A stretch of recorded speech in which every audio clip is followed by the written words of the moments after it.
Le scan. Hello YouTube, j'espère que vous allez bien. Merci pour la force que vous donnez sur les commentaires sur le Tipeee. J'espère que les municipales dans votre ville ont eu des résultats que vous attendiez.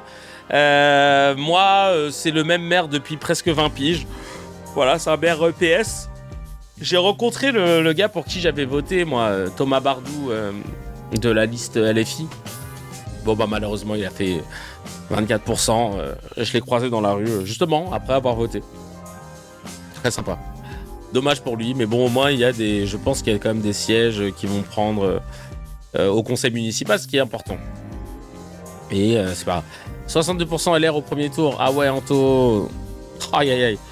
Nous, c'est la même droite, mais bon, la ville de Le Pen, je m'attends pas à mieux. Ah bah ouais, tu m'étonnes.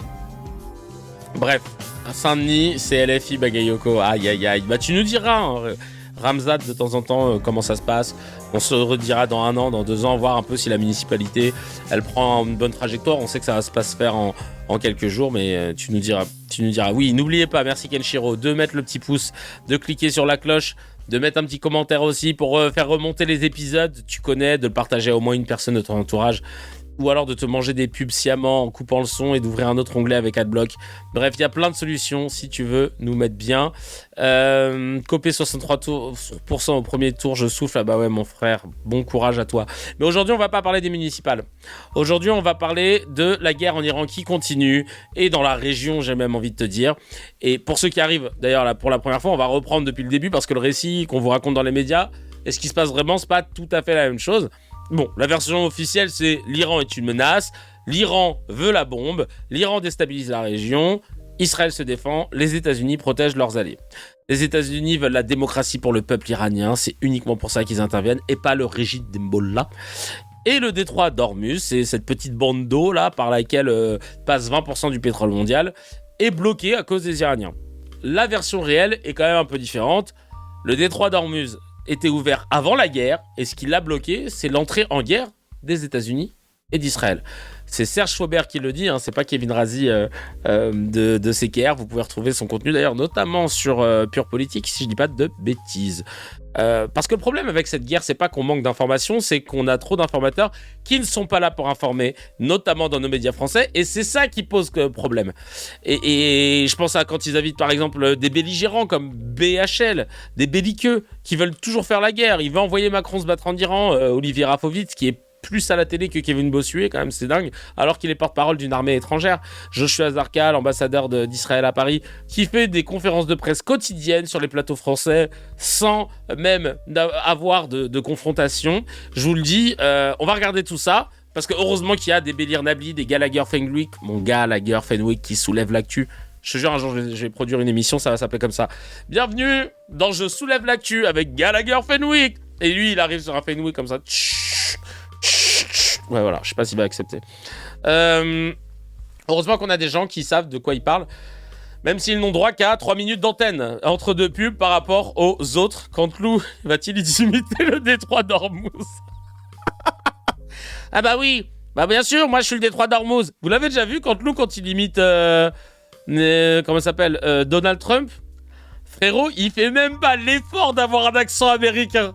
Il l'imite comme ça. Non, moi c'est vrai que je veux partir en guerre en Iran.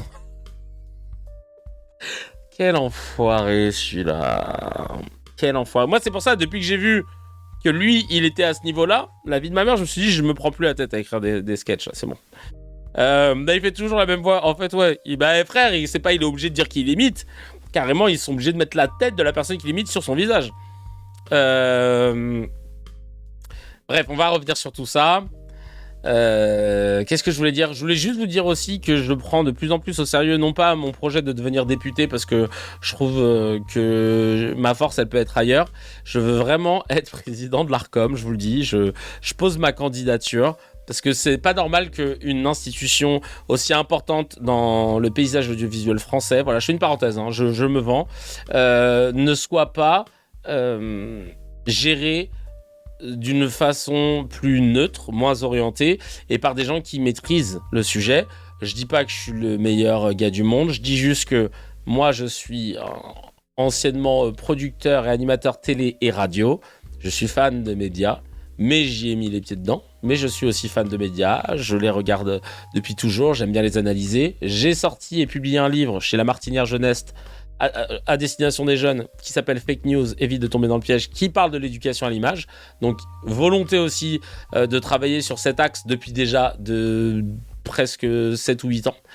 Notamment à travers aussi les conférences que j'ai faites et tout. En vrai, je coche grave des cases. Et en plus de ça, depuis 2 ans, le podcast CKR qui s'est orienté sur l'analyse de comment les médias traitent l'actualité. Et en plus de ça, je suis actuellement un cursus de VAE pour pouvoir intégrer un master ou même valider un master de sociologie des médias. Mon but étant d'intégrer une étude doctorale pour pouvoir être un doctorant et potentiellement un docteur en sociologie des médias. Donc en fait, c'est fini le temps où tu mets à l'Arcom que des potos à toi avec qui tu étais à l'école quand tu as fait l'ENA, quand tu as fait Sciences Po, et qui en fait ont dirigé 15 institutions qui n'avaient rien à voir. Oui, il était à la tête de l'Institut du monde arabe, après il était à la tête du parc de la Villette, et puis après il était à la tête de Carrefour, et puis bah là, je vais le mettre à la tête de l'Arcom. Non. On va mettre des gens basés comme au baseball. Et Kevin Razi ou Élise Lucette, elle est la question. Non, ça l'intéressera pas, elle. Donc voilà. Je veux vraiment montrer qu'il y a des choses à faire. Et je sais comment le faire. Et j'ai les outils pour le développer. Parce qu'il faut qu'on puisse avoir, en parallèle de la loi CKR qu'on propose, parce que sans législation qui vont dans notre sens, ça va être très compliqué.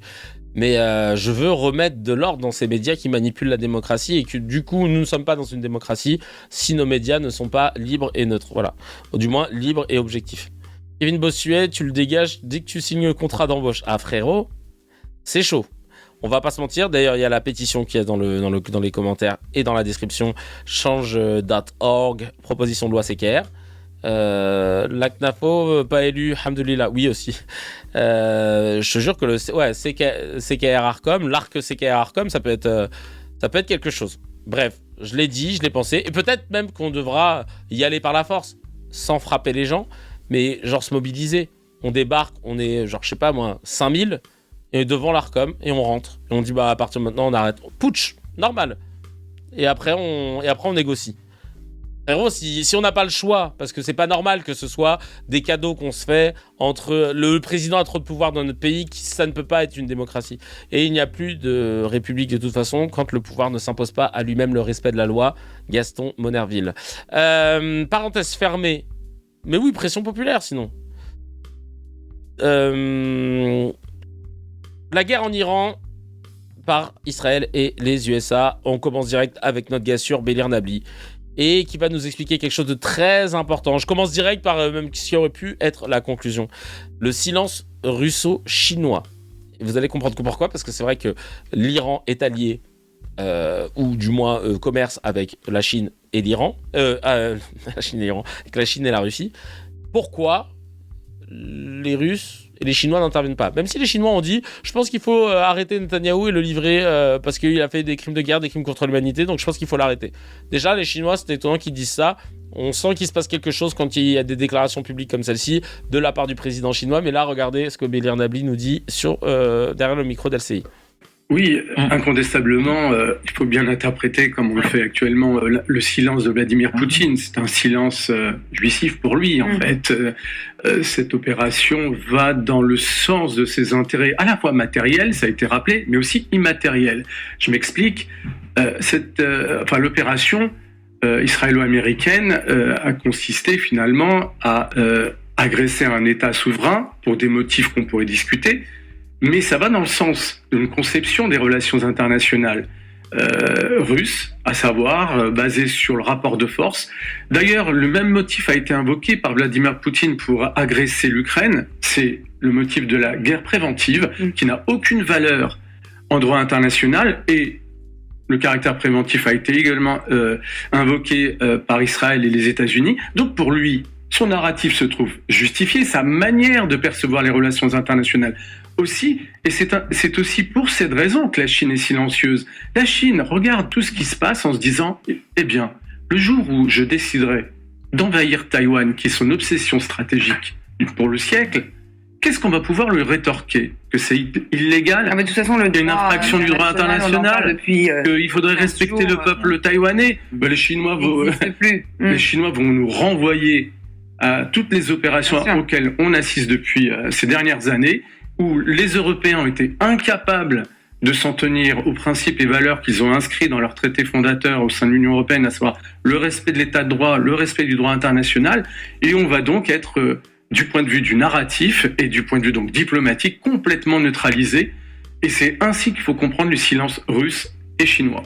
Merci beaucoup à Bélir Nabli qui a dit les termes, hein, et c'est très important de se rendre compte de ça.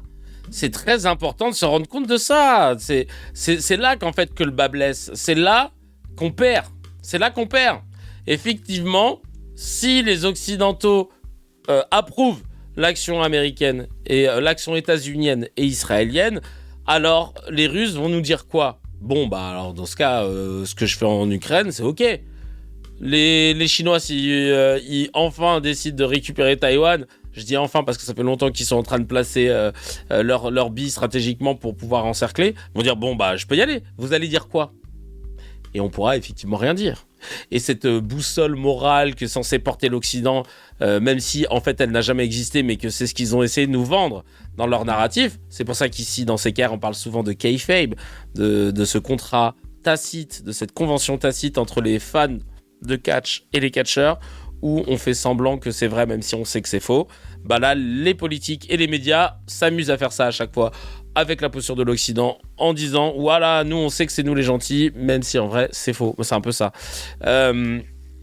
Voilà, il semble logique que laisser les États-Unis déstabiliser le Moyen-Orient entraîne un feu vert pour d'autres puissances d'aller déstabiliser le reste du monde. Mais oui, Vice qui dit il est excellent ce mec, c'est un vrai franc. Catherine qui dit exactement.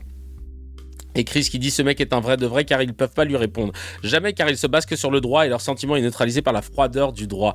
Et c'est pour ça que le droit c'est important. Et c'est pour ça que le droit c'est rageant parfois. Parce qu'il est froid, il ne fait pas dans l'émotion et c'est bien pour ça qu'il est nécessaire et qu'il est même immuable. Parce qu'il ne joue pas à l'émotion le droit.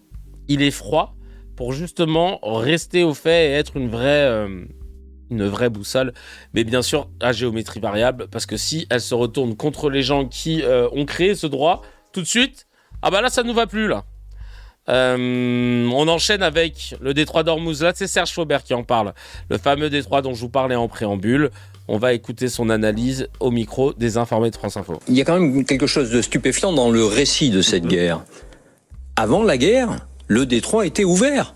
La circulation des navires ne posait aucun problème.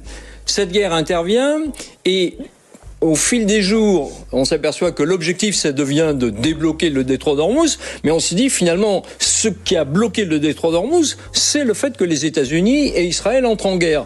Donc là, il y a quand même dans le récit une contradiction majeure qui va peser de plus en plus sur l'opinion publique. En plus, on sent maintenant qu'il y a une escalade, ou plus exactement, la logique militaire tend à supplanter la logique politique, parce que si on va à Karak, très bien, on va mettre 12 000 marines... On va réexpliquer peut-être Serge Faubert, parce que pour ceux qui nous écoutent, c'est pas forcément clair. C'est l'île où il y a des installations. Une trentaine de kilomètres des côtes iraniennes. Enfin, je vous laisse... Voilà, et c'est l'île où il y a toutes les installations pétrolières qui permettent d'approvisionner en pétrole l'Iran, la consommation intérieure, et qui permettent de fabriquer l'électricité nécessaire à la population. Et le raisonnement de Trump, c'est de dire, si on casse ça, effectivement, ils auront plus d'électricité. Avec des interrogations sur l'envoi de troupes au sol. Voilà. Effectivement, et donc la population va se soulever. Alors d'abord, c'est pas évident, mais deuxièmement, si on envoie des militaires américains sur cette île, il va falloir en envoyer sur les côtes pour éviter des tirs depuis la côte. Et puis, chemin faisant, on va de plus en plus rentrer sur le territoire iranien. C'est-à-dire que, au départ, on nous avait présenté cette intervention. Trump pensait que c'était en 3 jours, c'était fait. On bombardait, on tuait les 40 méchants, les 40 voleurs, j'allais dire, et puis fin de l'histoire. Or là, on est en train quand même de commencer à nous vendre la nécessité d'aller au sol pour une opération ponctuelle, mais qui sera pas aussi ponctuelle que ça, et qui ira de plus en plus loin. Et puis on nous dit, on va attaquer aussi par le Kurdistan, donc on va avancer du côté du Kurdistan. Et en plus, Trump, aujourd'hui, est en train de demander tranquillement, décontracté, aux Européens d'aller faire le boulot finalement qu'il n'a pas fait et qu'il ne veut pas faire, parce qu'il ne veut pas risquer la marine américaine. Donc il dit Emmanuel Macron voulait libérer le détroit, venez donc avec le Charles de Gaulle. Non mais c'est ouf. Ils sont complètement dingues. Les USA, ils se sont mis dans la sauce. Et d'ailleurs, vous l'aviez dit dans le chat, le directeur du cabinet, l'ancien directeur maintenant du cabinet antiterroriste américain a démissionné en disant que s'ils se retrouvent en guerre aujourd'hui, c'est pas du tout parce que l'Iran menaçait les États-Unis, mais uniquement parce que Israël leur a mis pression pour y aller avec eux. Donc vraiment, c'est chaud. C'est chaud. Mais ce qu'on nous raconte dans nos médias, bah tu vois, on en a heureusement quelques-uns qui nous en parlent, mais globalement ils essayent un peu de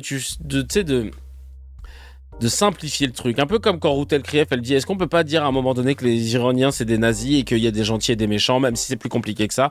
Bah non en fait, parce que comme tu l'as dit, garde la fin de la phrase, c'est plus compliqué de ça, et de simplifier intellectuellement ça ne favorisera que la loi du plus fort, et c'est ce qu'elle essaye de faire en sous-texte. Regardez, encore une fois, je trouve ça complètement ubuesque qu'on ait le colonel Olivier Rafovitz, qui est un porte-parole d'une armée étrangère, en l'occurrence l'armée israélienne, et qui est plus présent à la télévision que Nagui, quoi.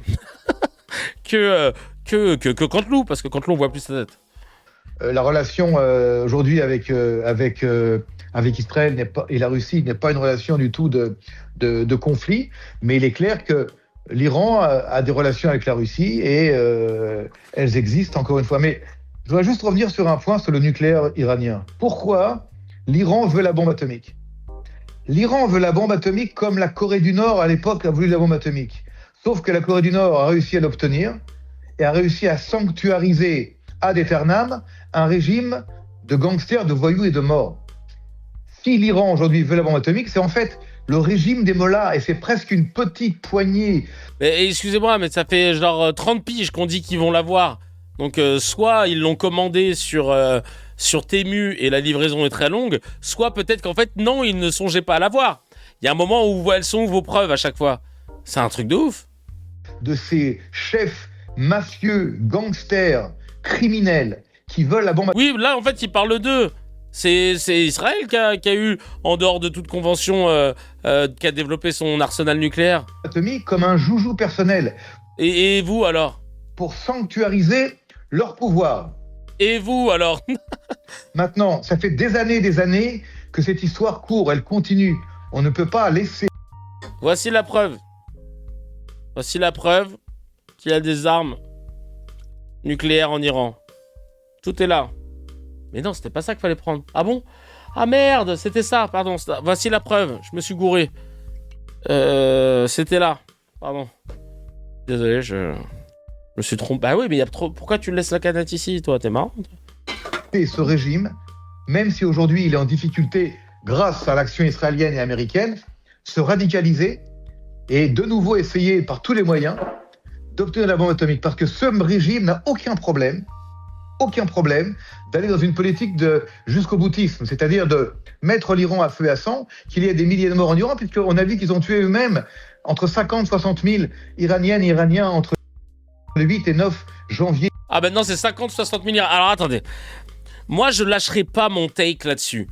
Quand à Gaza, on parlait de 10, 20, 30 000 morts, ils nous disaient c'est les chiffres du ministère de la Santé du Hamas. Et oui, il y a des ONG qui le rapportent, mais on peut pas savoir, il faut vérifier, il faut prendre des pincettes. Là, on ne sait pas sur quelle base, mais il y a carrément 60 000 morts en 2 jours en Iran.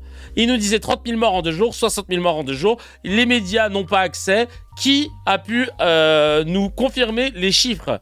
C'est un truc de ouf que dans ce sens-là, ça ne gêne personne de sortir des chiffres totalement extrapolés, sans qu'il y ait quelqu'un qui essaye de faire le garde-fou en disant « Alors attendez, parce que là, ce sont les chiffres de là. Hein. » On précise même pas d'où viennent les chiffres. Alors qu'à chaque fois qu'on parlait des morts gazaouis, il fallait sortir une source, t'as ça, frère, avec une blockchain pour être sûr que tu dises la vérité. Et même quand tu donnais des sources, on disait « Oui, mais c'est les chiffres du ministère de la Santé du Hamas. Oui, non, mais c'est l'ONG Amnesty International, ils sont un peu chelous. Oui, mais... » Non, mais frère,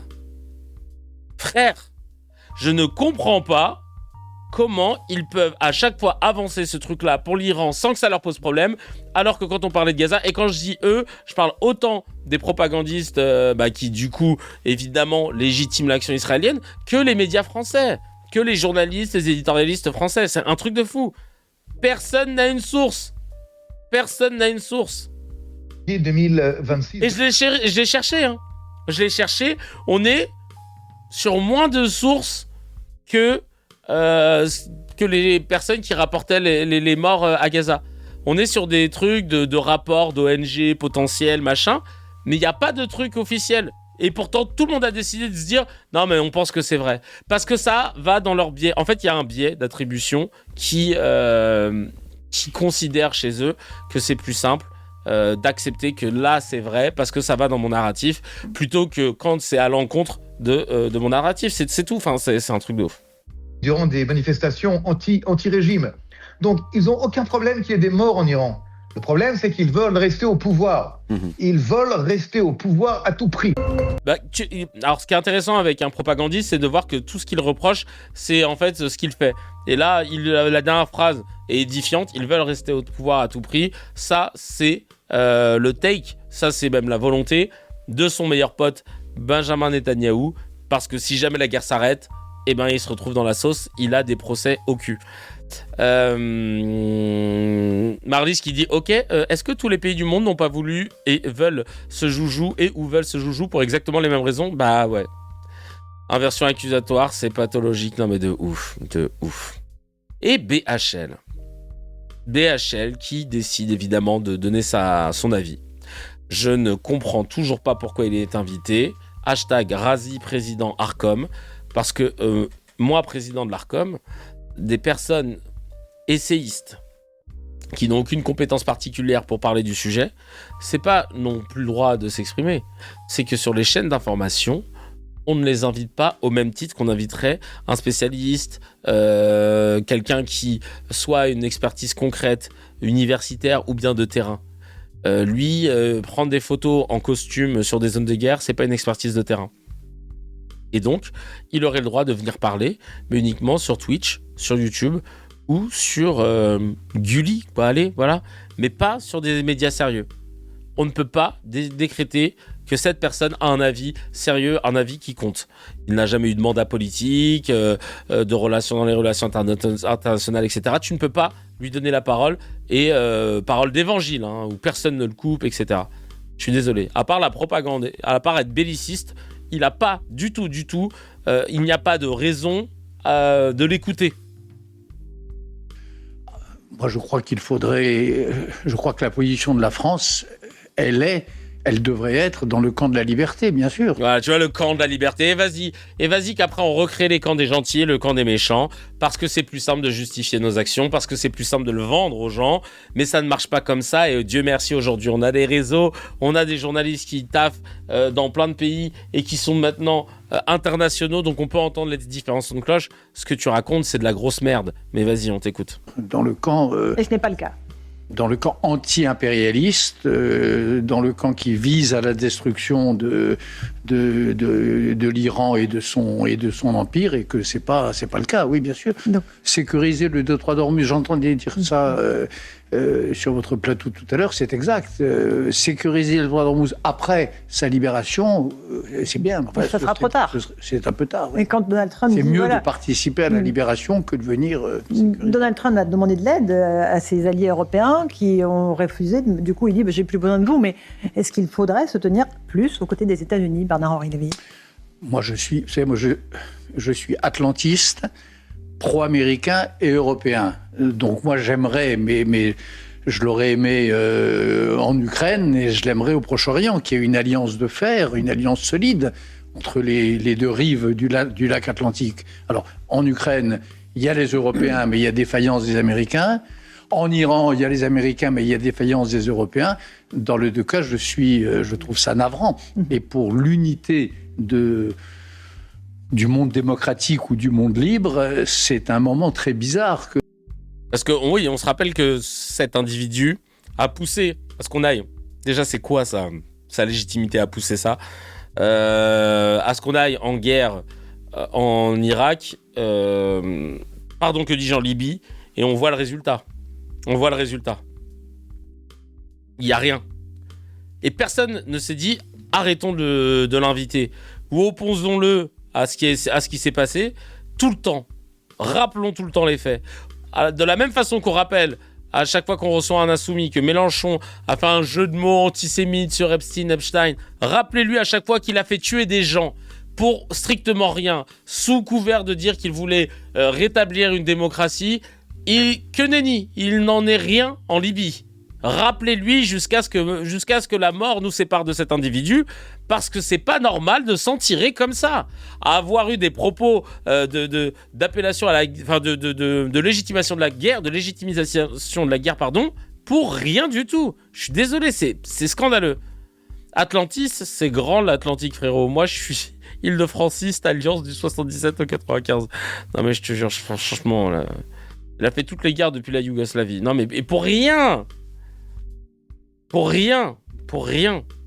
Il n'apporte rien, il n'est rien, il ne représente rien en termes de mandat, de quoi que ce soit, de légitimité, de tout. Non, c'est un truc de ouf. Toujours du mauvais côté de l'histoire de ouf. Toujours du mauvais côté de l'histoire. Et si jamais vous voulez savoir où vous en êtes dans vos prises de position, etc., si vous êtes à l'opposé ou si vous vous rendez compte que tout ce que dit BHL c'est de la merde pour vous, c'est que vous êtes du bon côté de l'histoire, sachez-le. Non, il a posé pour des photos, il y a une grande nuance, oui, c'est vrai. C'est vrai qu'il est intéressant, nous dit Leïla, d'entendre la vie d'un philosophe à la chemise ouverte parler stratégie de guerre. Non, vraiment un peu de sérieux et surtout du vrai journalisme, s'il vous plaît. Et BHL, l'homme de toutes les guerres impérialistes. On en a encore... Ah oui, il parle comme un ambassadeur d'Israël, la propagande de guerre sur toutes les chaînes, et sans la moindre contradiction, il ne s'arrête jamais. Ici, c'est Joshua Zarka. Ah ben j'ai pas la vidéo. Ah oui, tiens, il y avait une vidéo par contre de l'ONU, parce que vous savez que de Israël à la tribune de l'ONU, qui a abandonné la charte de l'ONU, on l'a vu la détruire. Vous avez rappelé de cette image? Je vous la remets pour celles et ceux qui avaient pas l'image en tête. Il a acheté ça sur Amazon, j'aime bien ça. You are shredding the UN Charter with your own hands. Thank you, Mr. President. Voilà, il a fait ça. Et en 2026, Israël demande de l'aide à l'ONU après que l'Iran ait bombardé sa ville de sites nucléaires. Super. Mon gars, l'ONU, elle devrait lui renvoyer la vidéo où il y a écrit aide de l'ONU. Chacal, t'écoutes pas l'ONU, qui te condamne moult fois. Tu fais de la provocation en détruisant sa charte. Bah va te faire foutre. Qu'est-ce que tu veux que je te dise? Et on arrive toujours avec le problème qu'on a en France, c'est les journalistes complices. On comprend pas, qui normalement sont là pour rapporter des faits, et puis finalement décident de donner de leur personne un peu trop. Là, c'est un bel exemple de journalisme complice sur France Info. De Netanyahou lui-même, c'est un monsieur qui est recherché par la Cour pénale internationale, qui est sous mandat d'arrêt pour crimes contre l'humanité. Son gouvernement est accusé de génocide. Donc les Iraniens utilisent ce genre de message. Accusé de génocide par qui? Pas officiellement. Accusé par Amnesty International, par Human Rights Watch, par toutes les commissions onusiennes. Alors, souvent, on se retrouve à avoir des gens qui disent « Oui, Israël est accusé de génocide. Accusé par qui ?» Et ils citent que des ONG. Or, je l'ai déjà dit, je crois, dans un commentaire. Je le dis, je le répète ici, mais vous le savez. Mais c'est important de le dire. Si on vous dit « Israël a été accusé par qui de génocide ?» Vous répondez tout simplement « Israël a été... Vous répondez « L'Afrique du Sud a porté plainte contre Israël pour génocide. Une instruction est en cours à la CIJ. » Point à la ligne. Rentrez pas dans des énumérations. C'est Human Rights Watch, Amnesty International, chacal. C'est des associations, c'est des ONG. On s'en fout. Enfin, on s'en fout. Ils font un travail de ouf. Mais les gars en face vont dire on s'en fout parce que ça n'a pas de valeur juridique.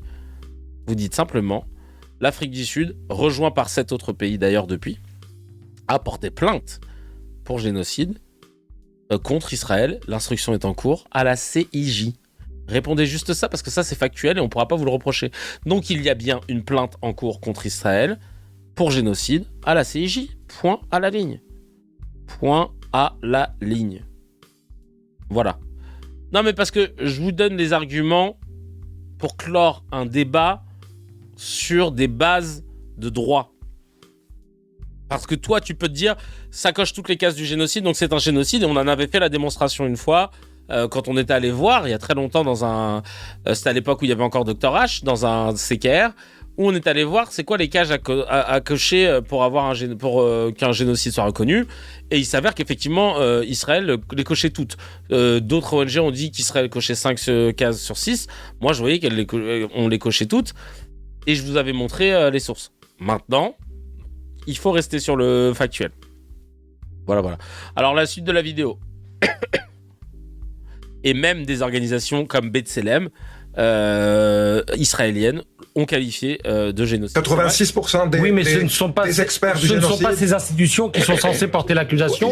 Et il y a d'autres institutions qui contestent le terme. Il y a aucune institution qui conteste le terme. Dites-moi une. Je voulais retrouver, mais il y a 2 Israéliennes aussi. Déjà l'ONU. Pardon. Non, l'ONU ne se mêle pas de cela. L'ONU. Non, monsieur, moi je ne laisse pas passer les questions du droit international sur un plateau. Donnez-moi une seule institution de droit qui ne dit pas que c'est pas un génocide. Les Nations Unies. Non, et derrière, il y a toute la question. Il a tenté l'ONU, on lui a dit non, il a dit les Nations Unies. Des guerres. Non, il est malin le mec. Hein. Il tente l'acronyme, après il tente le nom en entier. Eh bien, l'UNO. Parfois illégales, mais qui peuvent être légitimes. Non, mais, ok, vous voulez crime contre l'humanité? Non. Je vous dis simplement qu'il y a une théorie qui circule et qui dit. Et c'est France Info, c'est pas CNews 2. Qu'il y a des guerres qui sont considérées comme illégales au regard du droit international et qui pourtant sont légitimes. Il y en a eu menées par le passé qui n'ont pas posé problème. Je pense notamment au Kosovo. Qui n'est pas juridique. Mais et l'ONU n'a pas pour l'instant qualifié de génocide ce qui s'est passé. Moi, je suis c'est autre chose. C'est vous qui avez ouvert la porte. Oui, je continue. Et les organisations israéliennes, Organization for Human Rights, qui le confirment. Il y en a qui le contestent. Ils confirment que c'est un génocide. Il y en a qui le contestent. Il y en a qui le contestent, surtout d'un point de vue politique. Et il n'y a pas, dans l'histoire du droit international, un génocide où toutes les institutions l'ont qualifié ainsi. Et de toute façon, si vous ne voulez pas le mot génocide, la Cour pénale internationale le recherche pour crime contre l'humanité. Oui. Donc, c'est un criminel contre l'humanité. Ok. Personne ne conteste, le monde entier voit un génocide. Israël dit non, c'est juste une rixe. Une rixe. Ah, purée de pommes de terre, c'est vraiment ça. Hein. C'est vraiment ça. Ensuite, on va évidemment remercier Gallagher Fenwick qui a soulevé l'info, encore une fois, qui rappelle le 2 poids, 2 mesures dans les médias propagandistes français. On écoute. Dimona, Arad, ces événements sont d'une extrême gravité, il faut le dire, il faut couvrir ça attentivement, etc. Mais ce serait bien qu'on fasse ça aussi quand il y a des bâtiments qui sont effondrés au Liban par des bombes israéliennes, quand, pareillement, à Téhéran, il y a une école dans le sud du pays où il y a 150 enfants qui meurent sous un tomahawk américain. Toutes les vies se valent. Bien évidemment. C'est bien de passer 2 heures sur des villes israéliennes. C'est bien aussi de le faire quand c'est des gens, peut-être, qui nous ressemblent moins ou qui ressemblent moins à certaines personnes qui nous regardent. Merci beaucoup. Merci beaucoup Gallagher Fenwick de dire les termes en direct de la station thermale. Le son était un peu bas, il est vrai. Désolé, mais on a entendu et au mixage ce sera remonté. Bravo Fenwick. C'est bien de le dire. Normalement on devrait pas avoir à le dire. En gros, il disait c'est bien de parler quand il y a des attaques ou des missiles qui sont tombés sur des villes israéliennes, c'est important. Mais c'est important aussi de pas balayer d'un revers de main quand ce sont des bâtiments au Liban qui sont effondrés sous les frappes de missiles d'Israël. Voilà. Donc et la journaliste en mode bien évidemment, donc il n'y a pas besoin de le dire. Alors passons. Ouais, mais c'est un dingue. C'est mon gars Lager comme on l'appelle. En France, voilà, il y a une personne aussi qui parle de la vraie réalité de cette guerre plutôt que d'écouter n'importe quoi. C'est Sébastien Regnault, spécialiste de l'Iran et du Moyen-Orient. On va écouter tout de suite son intervention. Alors bon, moi je serais assez prudent parce que pour l'instant c'est vraiment beaucoup plus souvent des zones militaires, des infrastructures militaires qui sont visées, américaines. Alors comme il y en a partout dans la région, si vous voulez, c'est très spectaculaire, ça fait beaucoup de bruit, etc. Mais c'est souvent très militaire ce qu'ils essayent de toucher. Sinon, ils auraient déjà détruit plusieurs tours à Dubaï ou à Abu Dhabi.